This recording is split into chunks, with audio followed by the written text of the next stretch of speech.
Can you see all right, dear? Yes, I can see. What a day for a wedding. You know, we would have missed all of this if we hadn't stuck around to see everyone off. Well, I hope they arrived fine. What are these people doing? Could they go any slower? I know. Let me see if I can get round. Look out!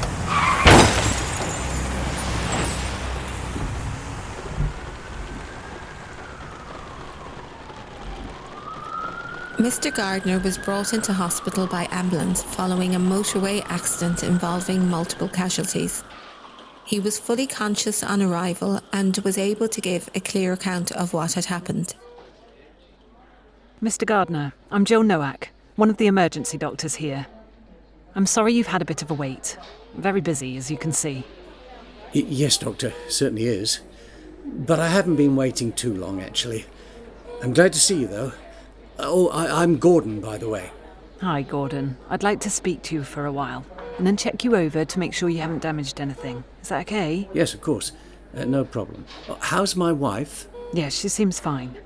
Just being checked over by one of the other doctors. Now, you told the nurse that you can remember everything that happened. Is that right? Yes, I can remember it clearly. Stupid, really. I should have just waited, but I pulled out and suddenly this other car was coming at me, and I swerved and ran into the back of a car in front, and then I think someone else ran into me. I was thrown forward, but the airbag stopped me. And how are you feeling now? Oh, pretty good, really. My neck's a bit sore, pretty shaken up, I suppose. Not surprising, because I do get anxious.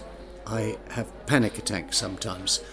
But I'm seeing a counsellor, and that's helped a lot. Okay, that's fine. I'd just like to check you over and maybe ask a few questions while I examine you. Is that okay? Mr. Gardner was assessed by Dr. Nowak, who recorded the patient to be fully alert and orientated with a GCS of 15. She noted a non-tender abdomen, clear chest to auscultation with good air entry on both sides and no obvious signs of injury. X-ray of the cervical spine were deemed unnecessary as Mr. Gardner was assessed as meeting the nexus criteria.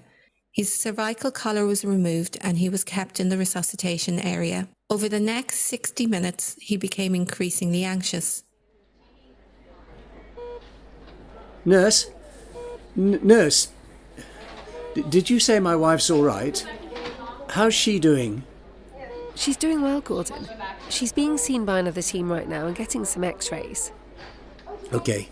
Right. Well, what about the others? The rest of the wedding party? Was anyone else involved in that crash? We were all on the way to the ceremony. There were 3 of us and 3 cars in that group. He was reassured by nursing staff and was given 1 gram of oral paracetamol. Mr. Gardner spoke again about the crash and how close he had come to going through the windscreen. Throughout the conversation, he began to breathe more rapidly and complained of his fingers tingling. Dr. Nowak believed that Mr. Gardner was having a panic attack. Gordon, I think you're probably having one of your panic attacks, aren't you? Try to slow your breathing down a bit and keep breathing into the mask. My heart's beating really fast. I feel awful. I'm trying to slow down. We're going to give you some diazepam to help. You've had it before. It will just help you to settle down a little. Oh, yes, please, Doctor. I think 5 milligrams IM. 5 milligrams IM. Gordon, I'm going to give you an injection in your arm. There's going to be a slight sting. Soon after, Mr. Gardner complained of feeling claustrophobic and attempted to take off his oxygen mask. Gordon, we need to keep that mask on to help with your breathing. Oh, just take it away. At that point, his pulse rate was 122 per minute and regular. His blood pressure was 102/58 and his oxygen saturation was 91%. Dr. Nowak and the nursing staff continued in their attempt to reassure and calm him and get him to slow his breathing down. Gordon, you need to just stay on the bed. I can't breathe with it on. Gordon, here. Get it off me. Can I get some help here?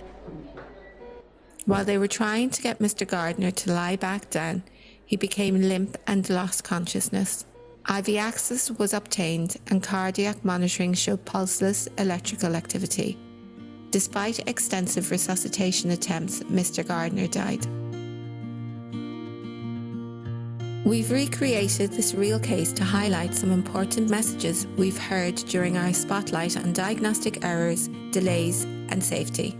Earlier on in the Real World series, we heard from Dr. Hardeep Singh. He reminded us all to challenge our own diagnosis so that we can ensure we're not falling into a trap.